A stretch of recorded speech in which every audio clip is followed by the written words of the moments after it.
All right, let's get into, we're back to where we were. I guess it was a year ago almost. Was it a year ago that we bombed Syria in response to a chemical attack? Now, look. Yeah, just shy, I think. For those people who insist that this is some type of false flag operation where the crew of white helmets are crisis actors who go in and fake all of these chemical attacks. Yeah, it's an interesting hybrid. Their white helmets are a mix of crisis actors and ISIS assets. So it's a pretty interesting breakdown. Can't spell crisis without ISIS. That's true, actually. Think about it. You understand that the white helmets would have also had to infiltrate the UN, which has put out lengthy reports on the use of chemical weapons in Syria. Juan Cole has a good piece as to why the Syrian regime may have used chemical attacks on Douma. Douma was at the time of the chemical attack, a holdout enclave. There were reports as of last Saturday that the Army of Islam had agreed to an evacuation. However, negotiations had subsequently broken down. It is now reported, as of yesterday, that Syria and Russia reached an evacuation deal with the Jaish al-Islam rebels, Army of Islam. Military operations have been halted. Under the deal, 100 buses are said to be moving 8,000 fighters and 40,000 of their relatives out of the town. Hostages held by the rebels are being set free. The development means pro-government forces have now taken full control of the Eastern Ghouta, which I guess is that region. So in terms of why the Syrian regime might use chemical weapons, this seems to have been possibly explained by the fact that it was, the last nudge that the Army of Islam needed to exit Douma.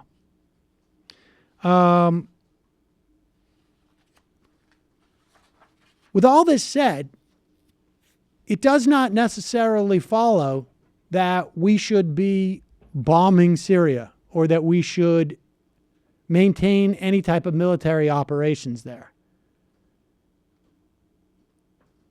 It's incumbent upon anybody who suggests this that they actually have some sense of what outcome they're looking for and how it's supposed to be effective bombing Syria.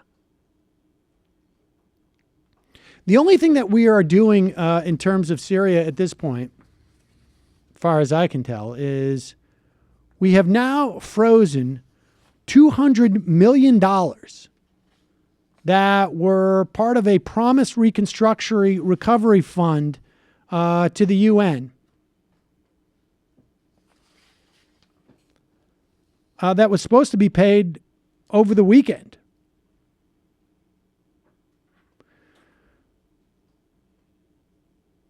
A humanitarian official, Jan Egeland, who serves as an advisor to the UN in Syria, told reporters that in the first quarter of this year, only 7.7% of the required funding for humanitarian operations have been received.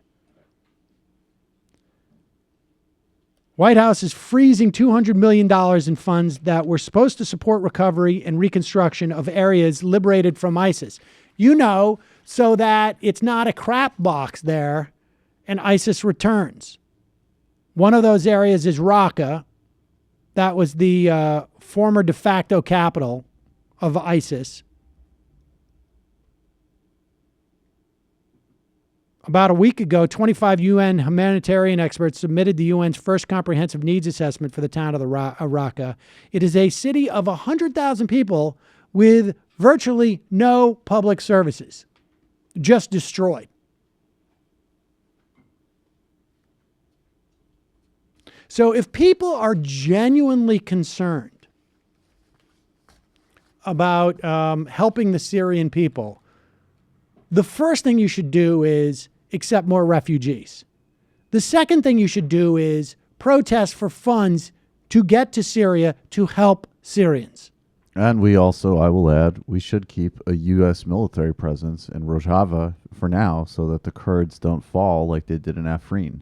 And you can also connect this because, I mean, you know, this is fast moving, but basically like the Russians and the Turks had a deal about actually letting out some of these fighters from Ghouta and letting them come back, because I think like basically Erdogan wants to use groups like that to repopulate those areas, like with Afrin, which it's funny. The Turkish caller that called me a week or two ago when I was hosting and said, you know, that people are using the word genocide to describe what's happening there. And I said, it's certainly incredible abuses and humanitarian, but I don't use that word. It's now been put on a genocide watch list because Erdogan is talking about repopulating that area and using completely baseless numbers at the population center there, implying that he wants to basically migrate back refugees from Syria and take these groups from Ghouta to pretty much like cleanse Kurds out of that area. The thing that broke down is that Turkey went into the Kurdish areas, into Afrin, and then basically Russia and Syria screwed him on the deal and decided to bomb these groups in rebel-held areas anyways. So there's like this whole other sort of dynamic involving Kurdistan with this as well. But in terms of the issue of what we can do, Syria, don't bomb Syria. Right. Everything you're saying is totally right. There's no, it's weird. It's another thing that's very weird about like people who insist on like defending Assad and having these weird narratives about it. There actually isn't much of I mean, I will have an argument about U.S. troops with regards, not troops, but U.S. presence specifically with regards to Rojava and the Kurds.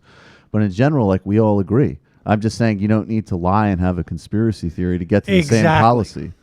I don't want to bomb Syria. Yeah. Exactly. You can hold both these two thoughts in your head. That one, Assad dropped a barrel of chlorine as a way of saying, like, you get out now. Here's my closing offer. You can both believe that and also believe that we should not be bombing Syria with no idea as to what, no theory as to what we want as an outcome. I mean, the last time we went through this, I sat on a panel at MSNBC. By chance, I was there, I think, to talk about Bannon and Kushner.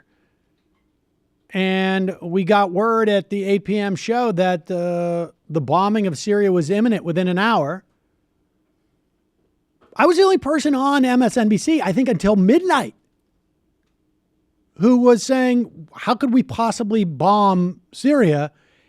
Almost to a person. Each person said, we're going to do it. And then we have to come up with a plan as to what to do next. And I'm just like, what? You're going to have Donald Trump, who you don't trust to tie his shoes? You're going to have him bombing, and then he's supposedly going to come up with a plan to deal with Syria? Well, the generals. Checks in the mail. Right. The generals, i.e., who was it now? McMaster? McMaster gone. I guess Mattis, who's a lunatic. Who's a total lunatic who committed atrocities in Iraq. Oh, John Kelly. Yeah, Jode. I could help Turkey with some of their border issues, brah. Yeah, I think you just hit on the outcome that the Trump administration wants. Which is what? Which is more support from Americans and support from the media. Like the last time Trump got a bunch of positive press coverage was the time you're describing right now. Was it a year ago from now where Fareed Zakaria said he's finally become president? Today is the day Donald Trump became, like, give me a break. But I do want to just maintain that specifically with regards to those Kurdish areas, the backing that we have given them should absolutely continue. And actually, Murray Bookchin's daughter, actually that is part of her solidarity work, is actually agitating to keep that logistical and military support for those regions. And Well, I we agree sort with of that. I have agree a with bit that of 100%. a moral obligation. I mean, it's not like we haven't screwed up. It's a different By the way, group of people. Yeah, it's a moral but- obligation. And by the way, if you even care, beyond rhetorically about ISIS to any extent, or even the idea of like maybe Kurdish areas could be a place where refugees could go and have some minimal standards of not being in a totally abusive environment. So that's real. All this other stuff is nonsense. Meanwhile.